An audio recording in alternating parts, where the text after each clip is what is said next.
Hey, Hi, good afternoon. Oh, go ahead, Dave. everybody who's joining. We thought we'd open things up a little bit early since we saw you guys are out there. So Emily, Heidi, Jordan, Christopher, welcome. We're going to wait a second for everybody else to come in here. Before we get started, you'll see a poll there. If you guys want to take the time to respond to that, that'd be great. Um, we'll have a few of these throughout the session today. We'll keep them open for a minute or so, and then um, close them out and share the results with everybody. So everybody, as you join, welcome. Um, Great to have you. Looking forward to today. We're gonna start right on time, so give us just another minute. Again, you'll see a poll there. If you guys, as you're joining, if you guys want to respond to that, that'd be great. Um,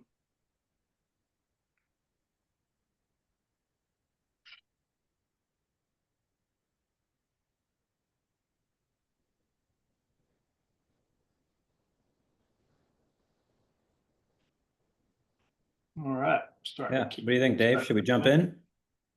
Yeah, we'll wait. Let's wait. We'll start right on time. Just give Perfect. everybody.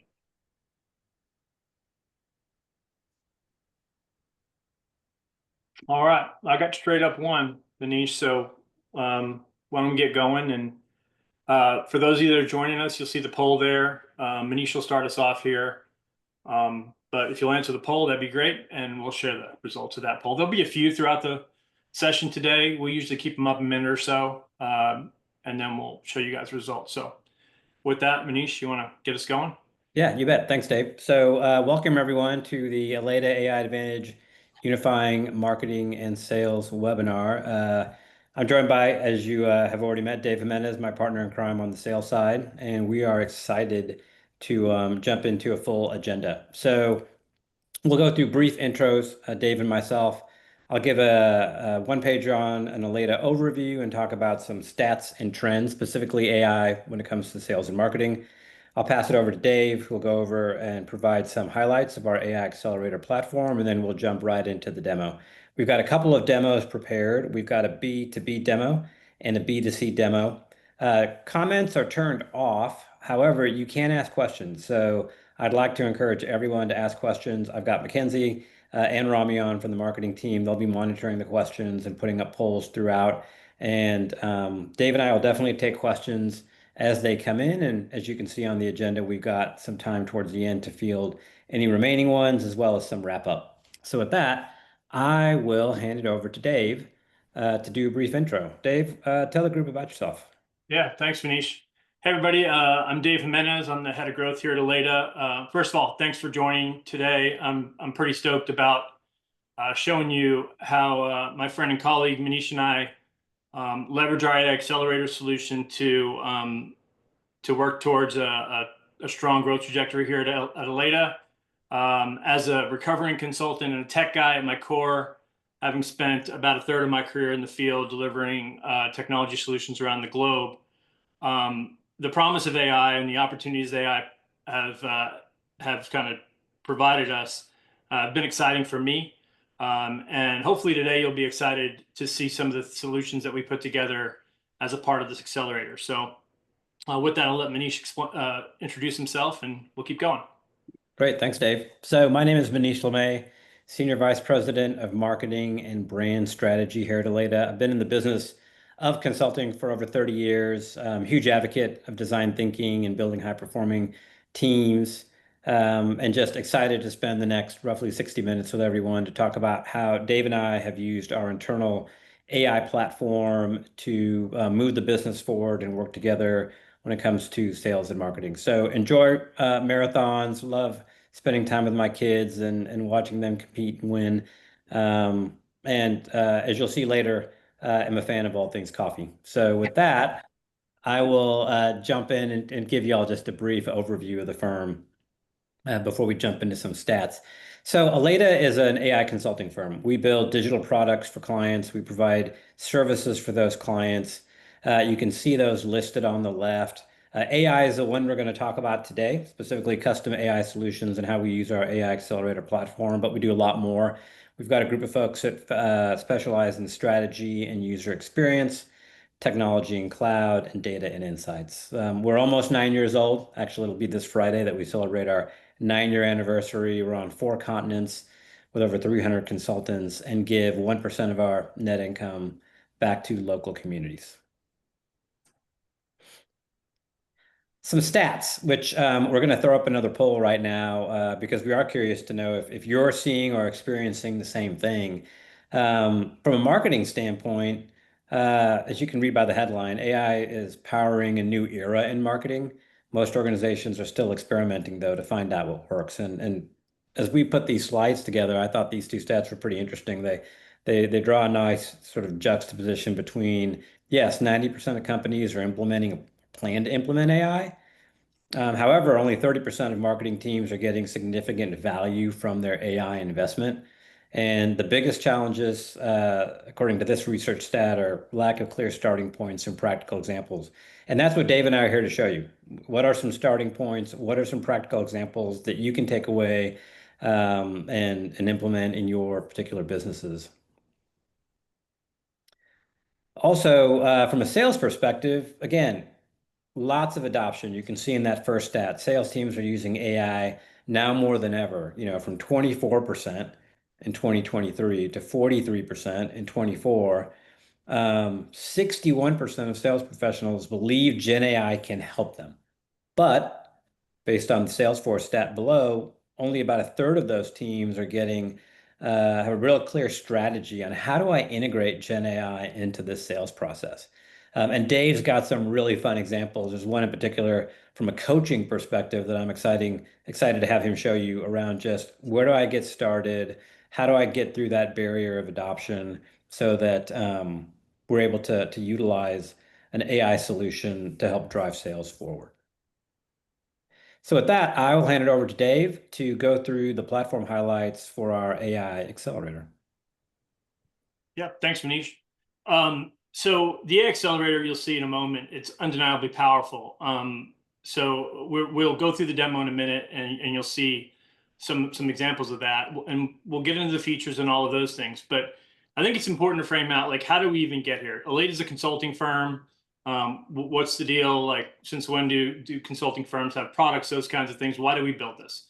Well, like other companies, we wanted a way to deliver impactful AI-enabled solutions across our business lines and across the business, not just the service lines themselves. Ops uses it, HR, finance, all of us. We needed that solution to have a robust feature set. We wanted to be as future-proof as possible in a space that's moving at a breakneck speed, constant change all the time. We wanted to do it in a cost-effective way and have the ability to control costs. And we wanted to make sure it was properly secured, that we had the right governance in place and those sorts of things. We believe we've achieved all of those goals, which is kind of nice. We absolutely have a robust feature set. You'll see that in a moment. We're not locked into a single LLM vendor with this solution, which is nice. So there's no vendor lock there. We're able to leverage as many or as few LLMs as we want and to apply the best performing and most appropriate large language models to particular use cases. So if we wanted to use ChatGPT for one and Claude for another and Gemini for another, we can do that. Lots of our customers are still using just one model or one LLM provider and their models, which is fine. But you have the ability to expand in a very, very easy way. One of the more compelling reasons that we did this, and we believe that our customers that have also taken us up on the offer here, is the way to contain costs and to manage costs. For us, we have about 300 concurrent users of our solution every single month. And we found that as we looked into things like ChatGPT and Microsoft Copilot, we're saving as much as 62 to 70%, depending upon the provider, when you compare that to their per seat licensing on a per month basis. Ours is token based. You sort of pay by the drink, which is a great thing. Finally, our ops folks love it because it's got the security and governance you need. And it's almost down to the feature level. So with personas, we're able to target those personas to the entire company or to a limited number of folks, just dependent upon what that particular use case is. So with that, let me get into the features a bit as we move towards towards the demo. And you guys will see just real quick, Dave, to let Yeah, folks know. We've got a yeah, second poll up, right? Again, just trying to keep this interactive and moving on specifically what are your biggest challenges when it comes to adopting Gen AI for sales and marketing. So as Dave's going through this, if you can take a second or two and answer the poll, that would be fantastic. Thanks, Dave. yeah, absolutely. And hit the Q&A as well, because we've got some time at the end for that. So if you've got those questions, bring them. All right, so let's talk about features for just a few moments. Of course, we have chat. Um, we've all likely used chat many, many times. As I mentioned a second ago, the difference here is we can plug and play as many of the models as we want. We're kind of spoiled here at Aledo. We have pretty much all of the major models, which is great. But I think one of the more compelling things here is that whole feature of the vendor lock-in thing. As we all know, like we're all, this audience is interesting because, we've all been in sales and marketing probably for a while. Consolidation is going to happen in this space like it happens anywhere else.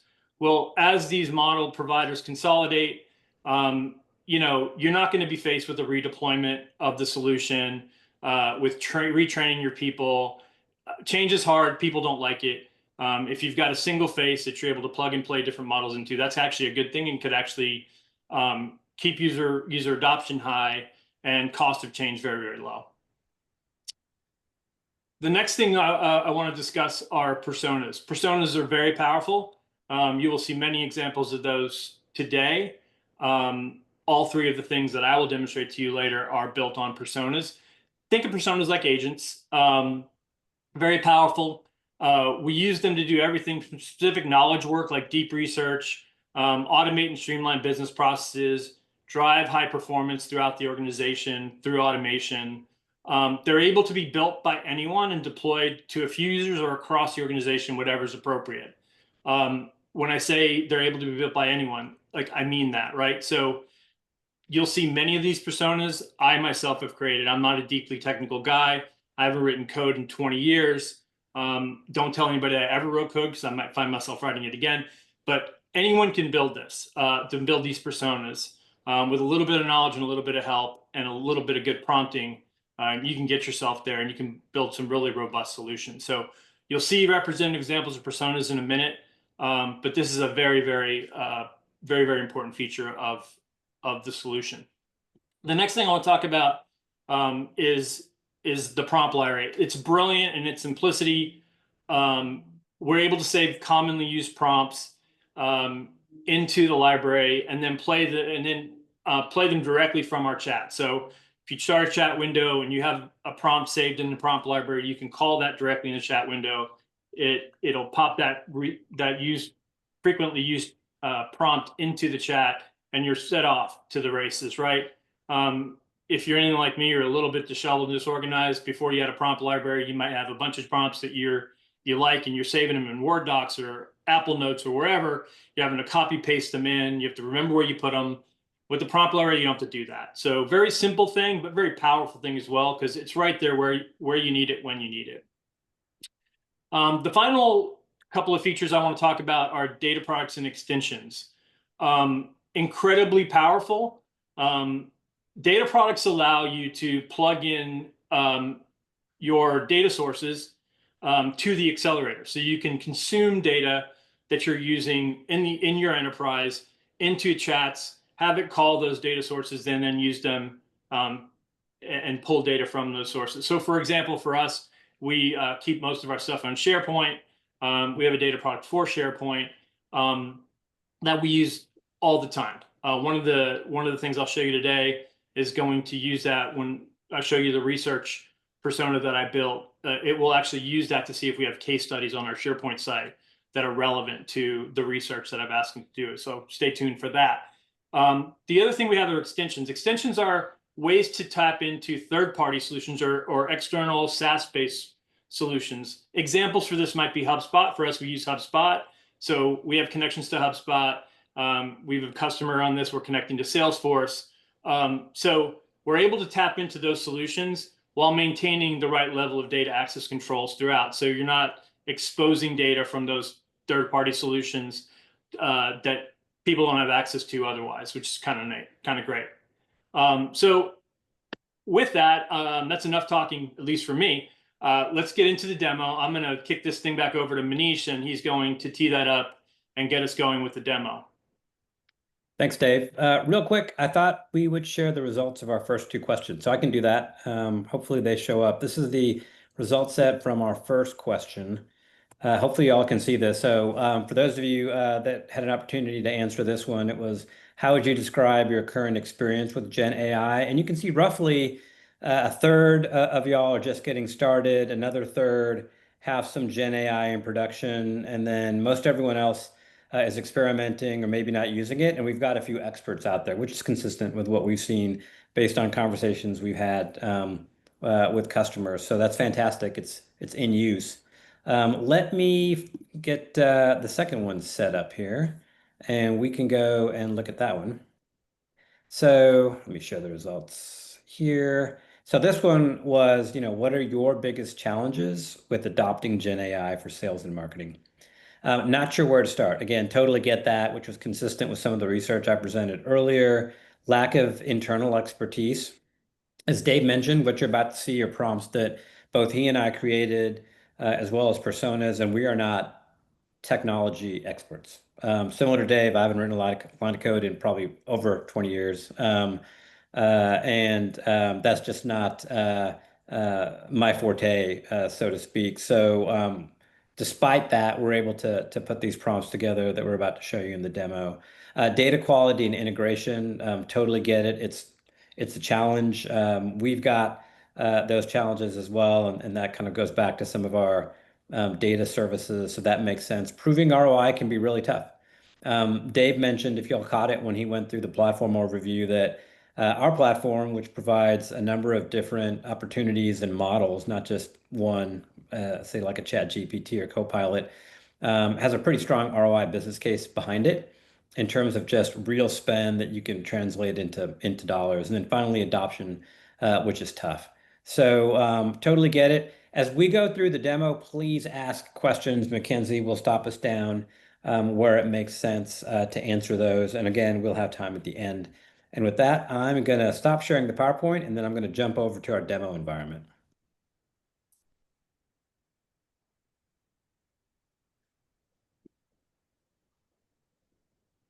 All right.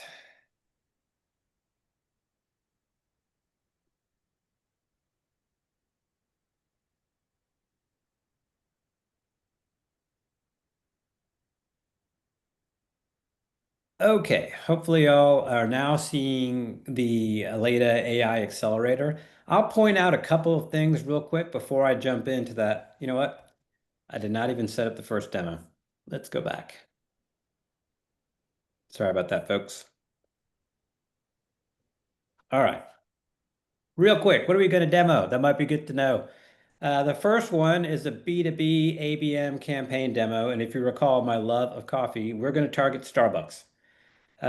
We want to win the business, as you can see, based on those goals. So from a marketing perspective, how can I get eyeballs on content I might put in front of a Starbucks executive, right? To secure a meeting.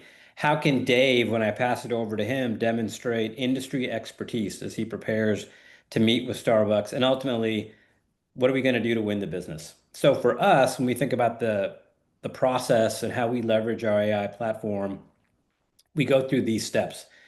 I'm going to do some research on the marketing side, specifically geared at Starbucks, and craft a tailored positioning statement that I think will get their attention. And use that to write copy for LinkedIn ads and personalized emails that I'm going to send to decision makers based on titles that I'm going after. Once we assume Starbucks says, yeah, I'll meet with you, I'll pass it over to Dave. He'll go through his steps for preparing for that meeting using research in our Gen AI agentic research platform, talk about how he would simulate negotiation scenarios, draft a statement of work, and take you through what I hope for most of you is a real life example, practical example of how you might use a Gen AI platform. So with that, I will now jump over to the AI Accelerator. All right.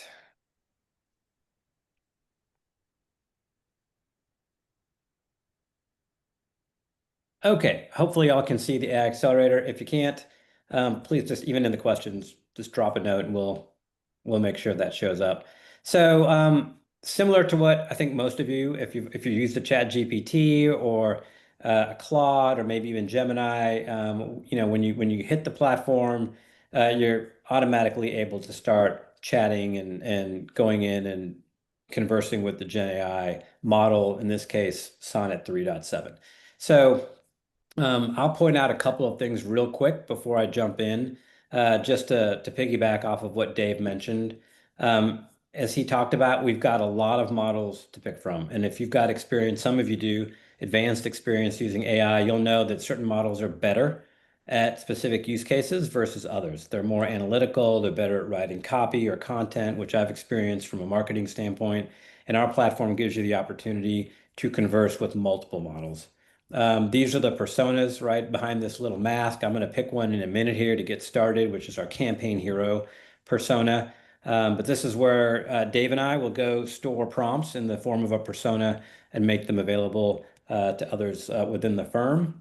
And then finally, I'll point out real quick, here's that stored prompt library. You can see the ones I've got queued up and ready to go for the second demo, as well as some LinkedIn copy. So this just gives you a little sense for what the platform looks like in real life. So I'm going to pick Campaign Hero. As you remember back to our demo example, I want to go after Starbucks with positioning and copy that's specific and unique to them with the hopes of securing a meeting. So I'm going to hit Start Chat. It's going to bring up a window and it's going to have some initial copy in the front. And again, anyone on my marketing team can use this. It's shared out to them. They don't have to be an expert. They don't have to know how to write prompts. They can simply just go and start this dialogue. So here, I've got a little bit of introduction text basically saying, hey, I'm going to help you write a campaign brief. Let's get started. Are you ready to begin?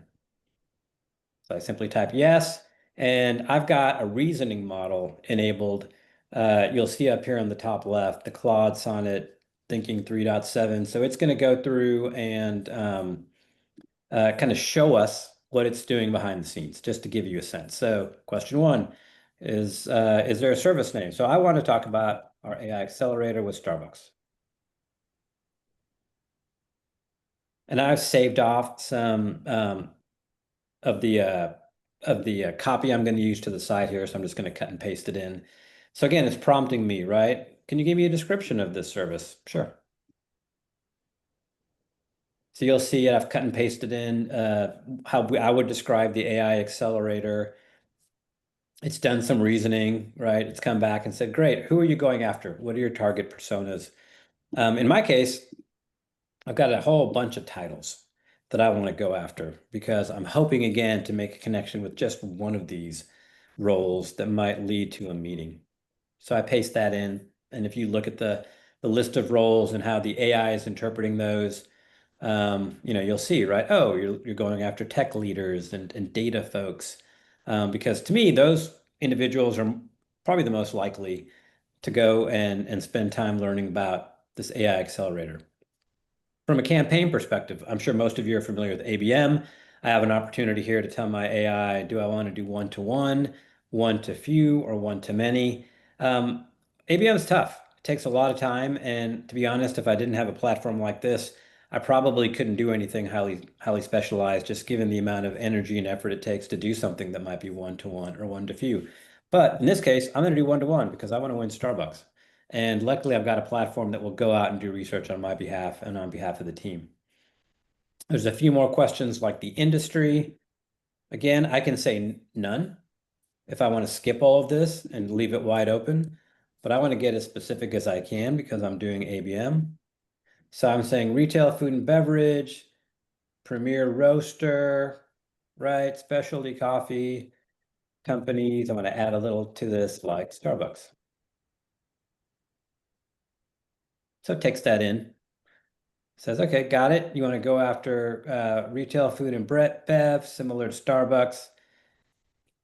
Are there any platforms? Nope, I have no platforms I'm trying to utilize here. Is there a specific company? Yeah. Yeah, I want to win Starbucks. So my AI again is asking me a few questions. The more context you can give an AI, the better results you're going to get. As I'm sure most of you that have experience using Gen AI know, and I don't have any differentiators I want to call out. So I go through this relatively quick Q&A period with this persona. It's going to come back and say, all right, Manish, does this look correct? Yes, it does. And then it's going to start going through its process of coming back with 10 possible challenges, business problems, pain points that I may want to focus on, where I can go ahead and utilize the AI accelerator. So this is going to take a couple of minutes just to go back and go over it. And what it's doing is our agentic AI research engine is developing a plan. So I'm sure you all have heard of AI agents. So it's developing a plan on how to go out and get information about Starbucks in this case, and about the industry and about the trends, and to come back to me with a list of ones, 10 that I can pick from to build a campaign. So that's what's happening behind the scenes with this particular platform. As it's going through, if I wanted to, for example, let's say Dave shared a persona out to me and I was curious to know how it was constructed. I can click on this mask. You can see behind the scenes, maybe barely, the dial is still spinning, so it's still working. I can go off and grab a cup of coffee. I can take a couple calls. I can answer emails, or I can even look at how this persona is constructed. If I open this deep research up, you'll see all the work that the AI has done behind the scenes, right? Hard to read, but you'll see some URLs in here that it's gone out and looked at based on the plan it created.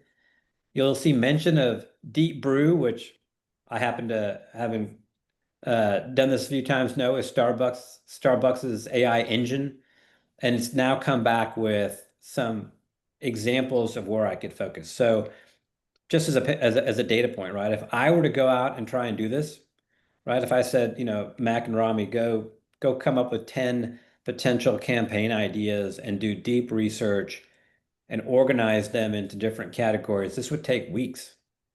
This was done in 2 minutes with answering 8 questions. So I've got key research and kind of extracted themes categorized by pain points, outcomes, and use cases and business problems. And the AI is going to ask me, which one do you want to pick? It's even got sources over here, right?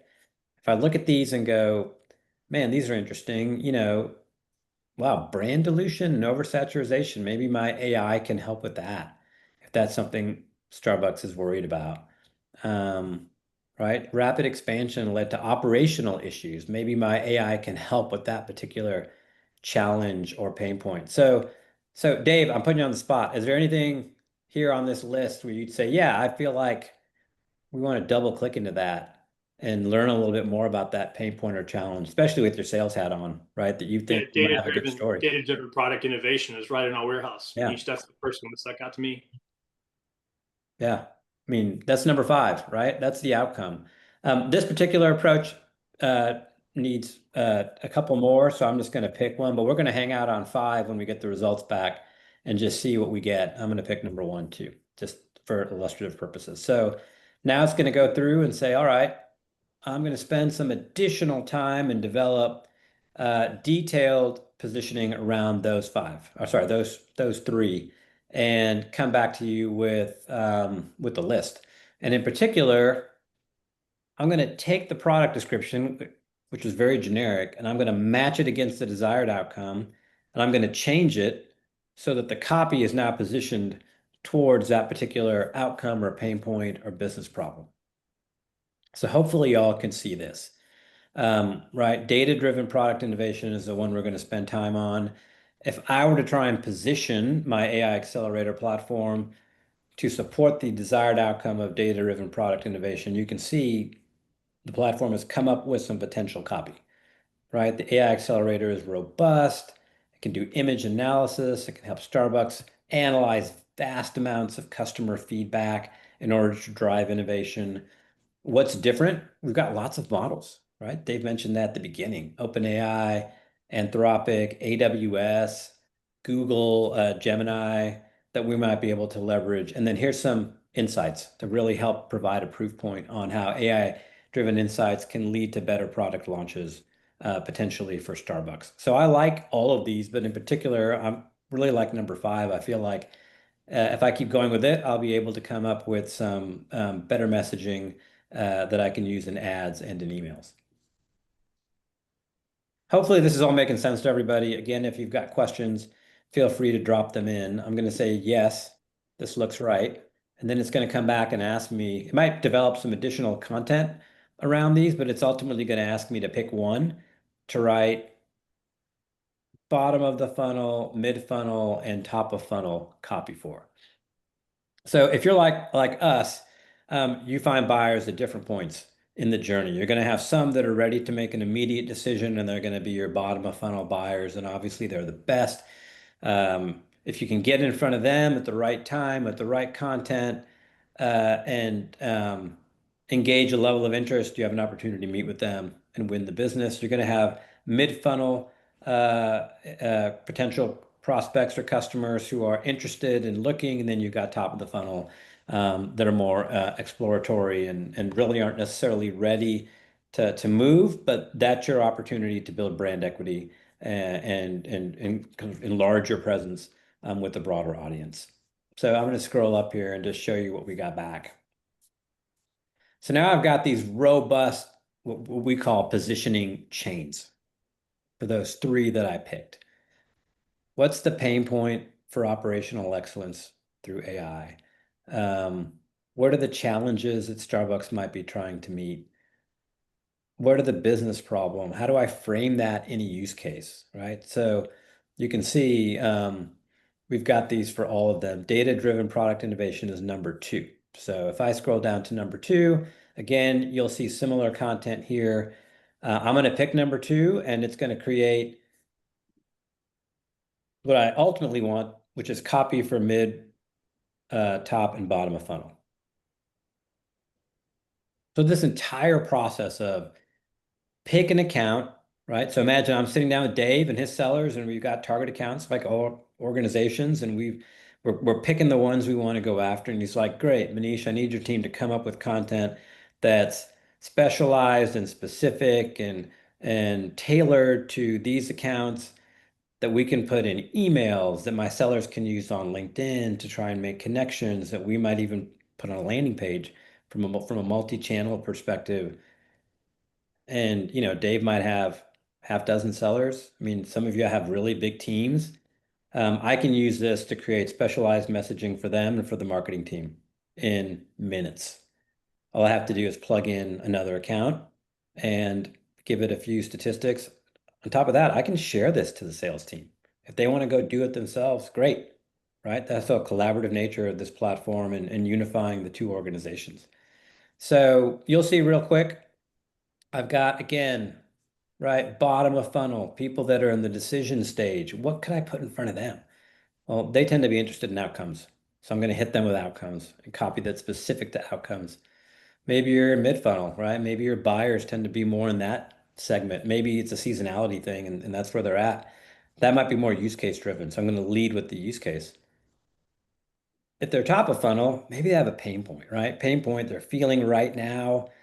It's top of mind, right? Starbucks faces increased pressure to identify emerging beverage and food trends. I mean, think of Starbucks. They have a new drink every 10 seconds, right? They're constantly changing up their menu to stay ahead and to be innovative. So this might resonate with someone. So this is an example of using a persona to build robust statements.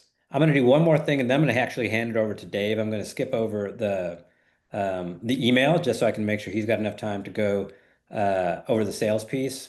And that's the LinkedIn ads. This will take 5 seconds. I've got a stored prompt for it. And now that I've got all my positioning done, I'm going to run this, and it's going to come back with a whole set of ads that I could run on LinkedIn. Yeah, and how much can this be branded and customized? Like it's truly what's applicable to your team and your needs. Yeah, so the platform could absolutely, right? Based on the work we've done with clients to implement this for them, it's there's a high degree of customization. You don't necessarily need all the models. You can brand it so it's got the look and feel for your particular organization. It's got a robust admin set of features in terms of controlling who has access to what, and it's from a security standpoint, all within the four walls of your company. So IT loves that, right? In terms of just making sure your data is not leaving and that it's staying on-prem, so to speak, whether that's in the cloud or actually in a specific location. So you can see just real quick before I hand it over to Dave, here's an example of an ad for LinkedIn. I can literally cut and paste this. If you're familiar with LinkedIn, I can generate or target my audiences. I can use the roles I mentioned earlier in the industry, and now I can begin to put some ad copy, hopefully in front of Starbucks, if I list them specifically as part of my ABM one-to-one. So I know that was a little long-winded. I do want to get it over to Dave. So let's assume Starbucks clicked on my ad and they scheduled a time with Mackenzie, and we're about to spend some time with them talking about the AI accelerator. Now I'm going to hand it over to Dave, and he's going to walk us through the process that his sales team would use to prepare for that meeting and win the work. Great. Thanks, Manish. Make sure I share the right window here. Okay. So the first thing I want to show you guys is Manish has landed us a meeting with Starbucks, right? So the meeting is with the CIO and a senior leader of data and AI. It's exciting. I think the most important thing that we do is get ourselves as prepared as possible. Unfortunately, not all of our sellers get themselves as prepared as they should for these meetings. And it's a huge miss that can cost us the opportunity overall. The most common reason that sellers have given me, at least in my career, is that I just don't have time. I don't have the access to the data or the information. My response is always that, hey, like, you can't afford not to spend the time and to find it. It's a worthy investment. But being empathetic, I wanted to try to streamline that for them.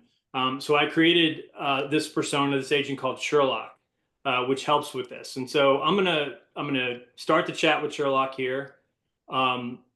And every single persona starts with a welcome message that helps the user understand how the persona can help them, how they can get the best results from it, and then gives them some examples of some prompts they could use, right? This just helps with adoption and getting people comfortable using the tools that you build. I am going to paste in, I'm sorry, I pasted an image. I definitely don't want to do that. So I'm going to paste in the chat here, the prompt that I want to use. So please run Sherlock on Starbucks. We have a meeting with the CIO and a senior leader of data and AI, and I want to go in prepared. And I'm going to send it. This is a reasoning model. It's doing deep research. The first step is going to take some time. So while I do that, I want to cover one of the questions that was asked before by Holly. We know that AI is not always accurate. How are you validating your data prior to implementation? Holly, without getting into too much of the gory details here, what you're going to see if you look at the prompt here that is behind the scenes is there are a lot of fail-safes in here: source validation requirements, prospect verification protocols, checklists. You'll see a checklist at the end here that helps verify the data, right? And so it's never, you never should trust the thing at face value, but we try to build into every one of the personas these fail-safes that help you get that done and help you understand where that data is coming from. Had I not built those into the prompts, your challenge, your question would be 1,000% accurate, and I would feel like, hey, okay, well, going into meetings like this with this information would be risky. But with some of these fail-safes kind of factored in, which is not hard to do, most of that stuff that you saw a second ago, I was able to prompt my way to. If you do those kinds of things, you're pretty well protected from inaccuracies and hallucinations, and you'll see the results in just a second. So hopefully that answers your question. So one thing that this is doing, it's taking its time here. It takes about 2 to 3 minutes for this one, because again, it's doing deep research, doing some web searches based on the information it comes back with. But some of the things that it's going to present to us in a second is a pretty comprehensive report. And here it goes, right? So it's going to give us 3 pain points. You'll see here that it's mapping those pain points to some metrics that it was able to find. And it's going to give you at least a hypothesis on what the impact might be for them. The next thing it's going to do is put together and frame out a detailed value hypothesis, which just gives us something to go into that meeting with in the back of our head. Like, we don't show up to the first meeting, especially in the consulting business like ours. Like, we have to go through some pretty detailed discovery in our line of work. So you don't go in there with with a preconceived notion of what you're going in there to sell. But it's always good to go in there with some things, ideas in your head. Some potential sales opportunities that are mapped to our particular service offerings that we have, as well as to the pains that have been identified. So it relates the pain to the potential identified sales opportunities to kind of look out for. It gives us a customer story. So if we had relevant case studies or something like that, it would give us those. Holly, this is one of the areas I had to really work on. When I first built this, it would make up a customer story that didn't exist for Aleda. And I was like, well, that's not good, because if I have a new seller, like, they're going to take that to the bank and then they're going to use that to qualify us as the customer, and we can't produce that. So I had to figure out how to get that to make sure that it didn't just make something up. So this is an area where I really worked on that piece of it pretty hard. And then finally, a list of prospects. So the reason our prospects are important is we know who we're meeting with, but what we also need to know is that in most B2B sales today, there's a buying committee, right? There's a committee of people that either have direct influence or decision-making power. But you're not just selling to one person, right? You're selling to a bunch of people. So what we want to try to identify is who are those people that might be involved in decision, what is their buying role, how are they relevant, those sorts of things. Finally, it provides us some sources and verifications, which again allows us to do a couple things. One, validate the information it's provided us, but also, if we chose to, we can go and seek these articles out and get deeper insights on what's going on in Starbucks world, what's going on in the industry, those sorts of things. So this persona has been really helpful in less than 5 minutes. I'm now far more up to speed on what's going on relative to Starbucks, relative to what's going on in their world, than I was before. Now imagine you're in a team selling environment. We are in a team selling environment here, right? So we have what we call pursuit teams. It's not just the seller, right? It's the seller plus 1 or 2 or 3 people sometimes. Well, what if I was able to take this prompt and share that through a Slack chat or a Teams chat, if you have used Teams, and I can provide this URL to David Romeo if he were to go into this meeting with me. And now David Romeo and I now have the same foundational understanding of this account in the same way. We can also use that in our preparation call for the meeting with the CIO and the head of data and AI at Starbucks. So incredibly powerful. Again, able to do research in minutes that would take a seller a lot of time to first go gather, and then do the critical thinking of, okay, how am I going to suss out the opportunities? What is my value hypothesis, right? That takes a lot of time. I'm not saying this is the end all be all, but it certainly gets them much farther down the field right off the bat in just a matter of minutes. So really powerful tool that we use quite often. I use it a lot, just myself. So again, the ability to share is powerful. That's also very, very good. So let's fast forward a bit. Let's assume we had that meeting with Starbucks, and we had a great pursuit, and we identified a qualified customer portal opportunity with them, right? Hey, we really need to build out a new customer portal for our franchise owners at airports and things like that, because we're having a hard time with them. So let's assume for a moment we've won that business. They've given us a verbal. The client's like, hey, let's get some contracts put together and get things going. That process for us here used to take about a week to do. Why? Because a service line leader would have to take the proposal and translate that into a legal document, right? A contract, right? We're going from a selling document to a contract. Well, what I want to do is, like, if I've got a buyer telling me they want to buy, I want to get something that they can sign on the line that is dotted as fast as possible, right? So we built a proposal to statement of work accelerator for ourselves here. So I'm going to start that chat. And what I'm going to do here is I am going to say, please, I always say please to my future AI overlords, please create an SOW based on this. I'm learning that I'm terrible at typing when I've got an audience. And I'm just going to paste the proposal content in there.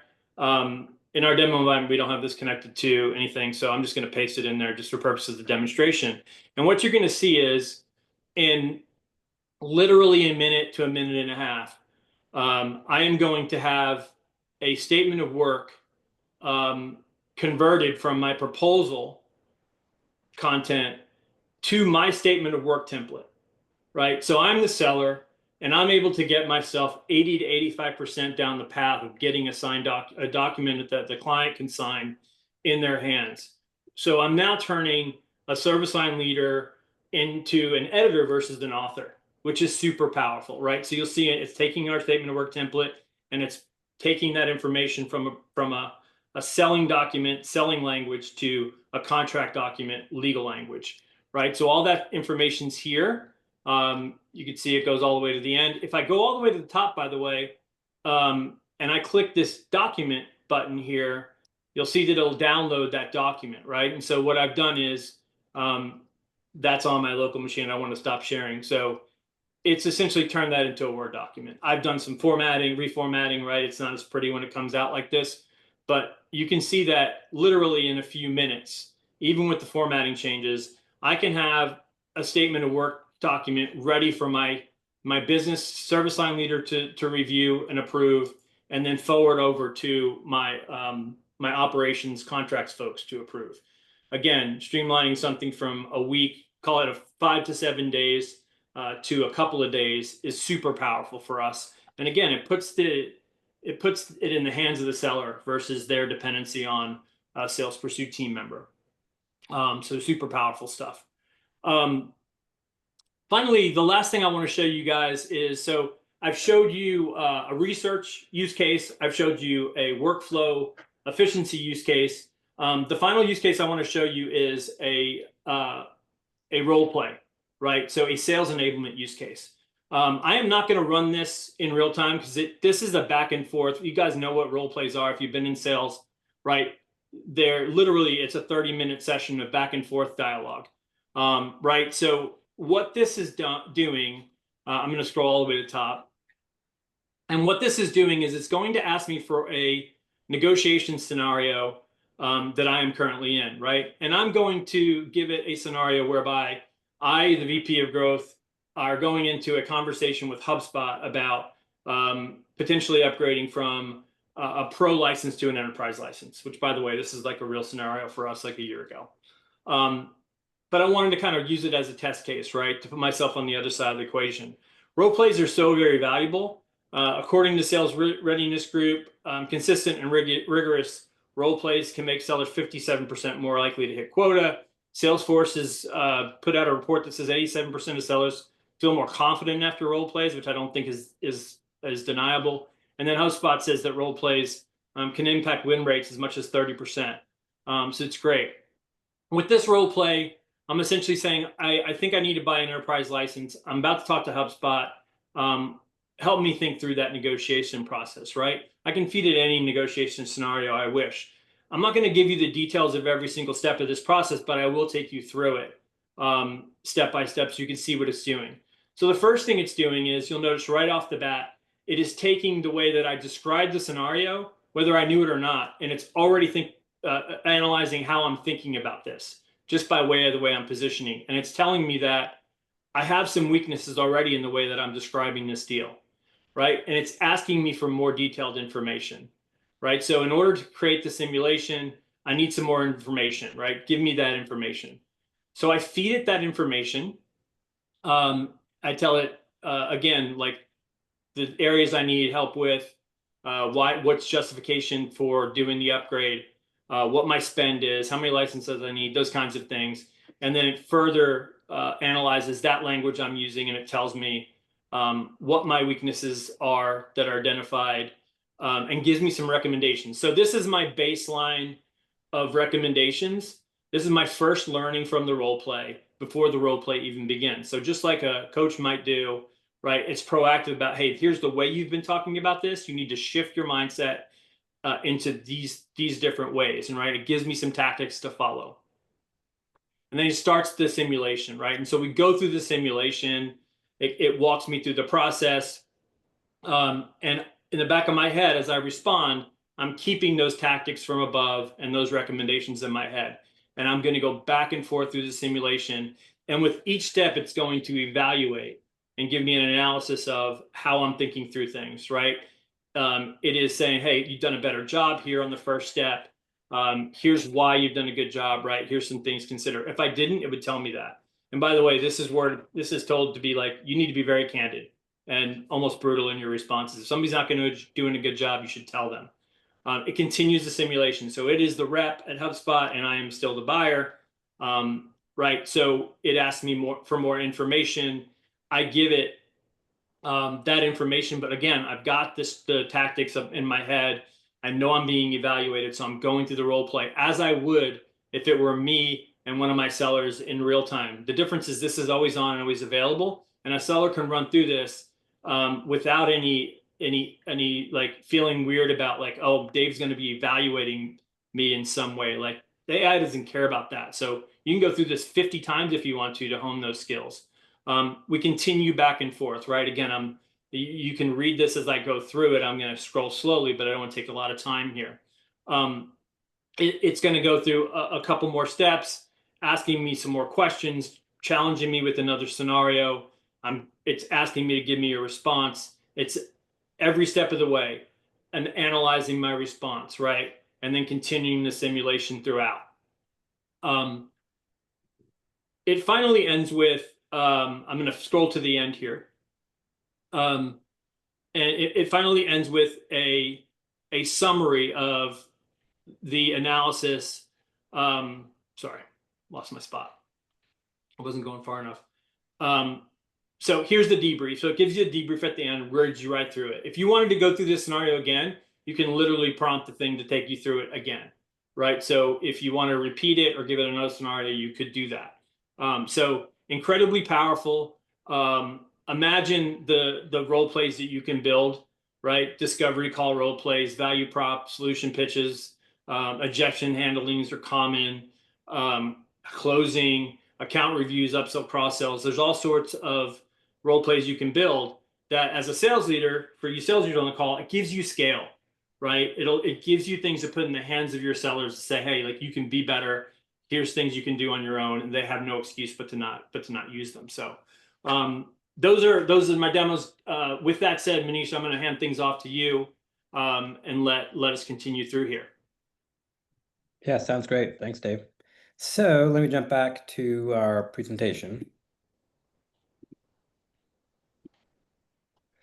So we just finished up the B2B demo. We've got a little less than 10 minutes, and I'll take us through the B2C demo quickly before we jump into any remaining questions, and then I'll wrap up. So back to Starbucks and B2C. So if you're like me and you love Frappuccinos, you'll remember the S'mores Frappuccino from Starbucks. It came out, I don't know, 4 or 5 years ago and was out for a couple of years. It's a seasonal drink and hasn't shown up since, and we all miss it dearly. And my hope and dream is that Starbucks brings it back. So let's imagine from a B2C standpoint, Starbucks is going to do that, right? And they've got some pretty straightforward goals, and they're going to use the AI Accelerator platform to go and help them relaunch the S'mores Frappuccino. They need to generate excitement. They want to deliver a seamless launch, and they want to continuously improve the campaign. This is how they'd use the platform, right? They'd look at social media and reviews and get a sense for customer sentiment. Again, all of you out there on a B2C standpoint that have physical products, digital products, maybe you've got services paired with products.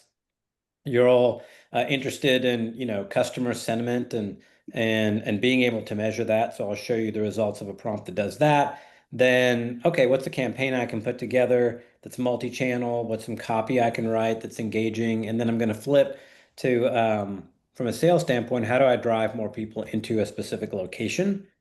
What's a plan I can put together to have that location ready in time for the reintroduction of the s'mores frappuccino?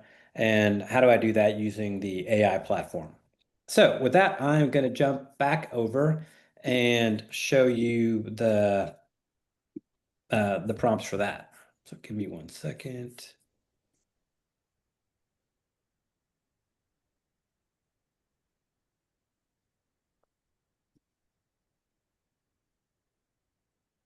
Okay, so we've already gone through Dave and I and run prompts, and you've got to see, the AI behind the scenes in action. I know we're short on time, so I'm just going to go through the results. I'm going to show you the prompts, but I'm not going to necessarily run them. I've already done this in advance just in case we're going to be short on time. And maybe we'll, package this up and send it out, or make a short video on it that we can make available to everyone. But you can see up in here, I've given my AI a little bit of context.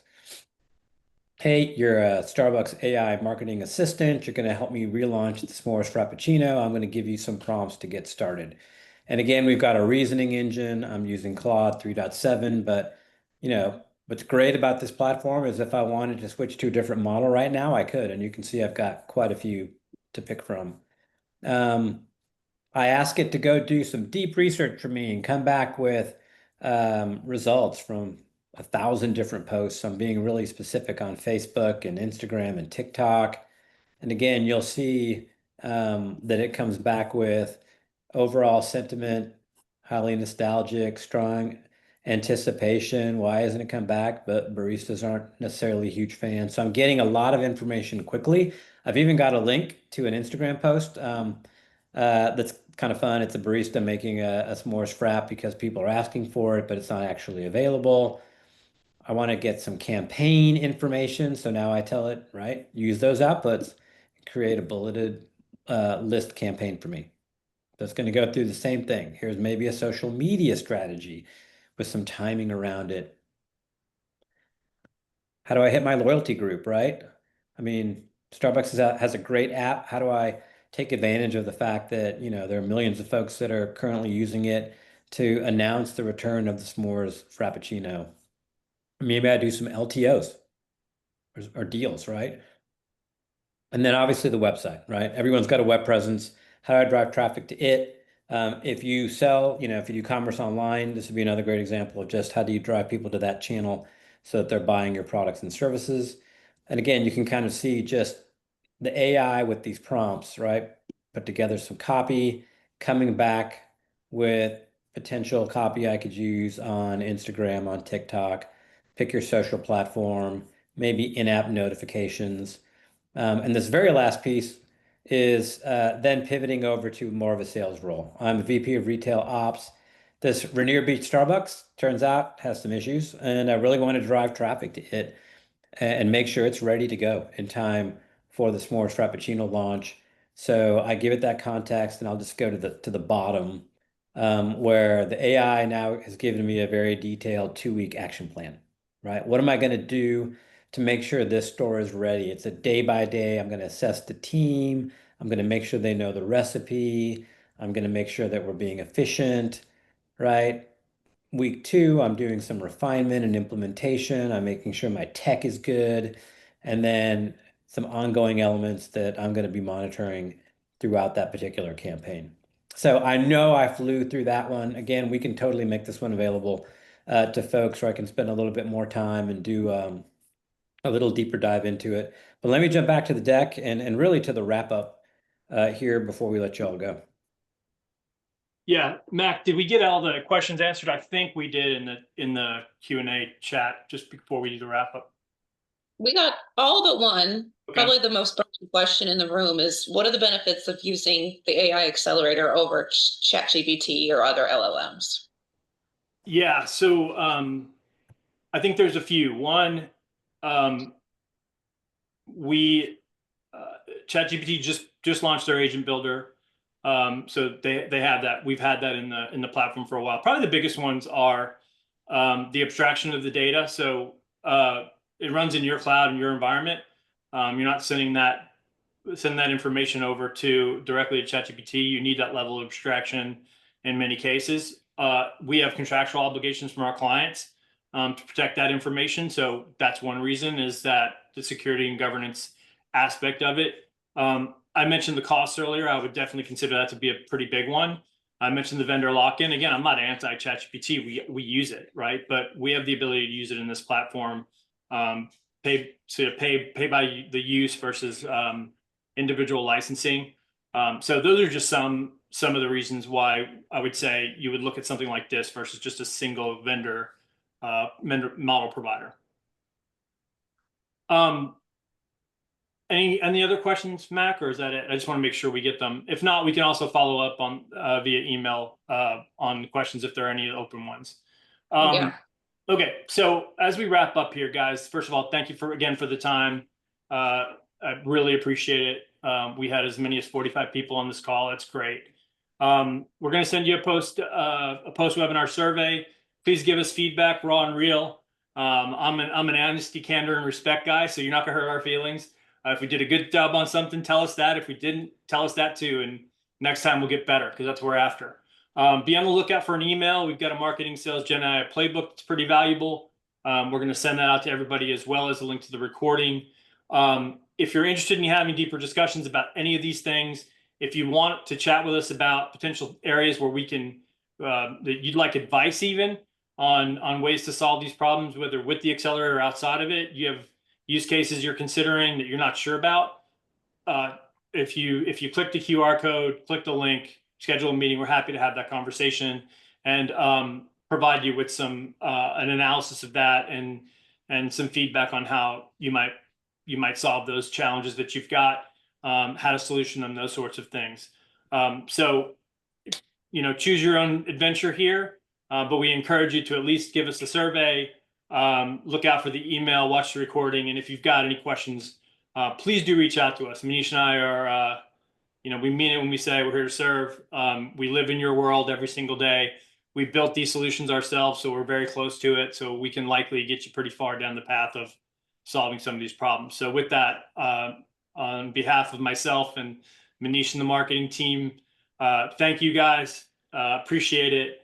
And please do feel free to reach out, connect with us on LinkedIn, and we'll be in touch. Thanks a bunch. Thanks, everyone. Have a great rest of your day and a great week. Thank you. Bye-bye.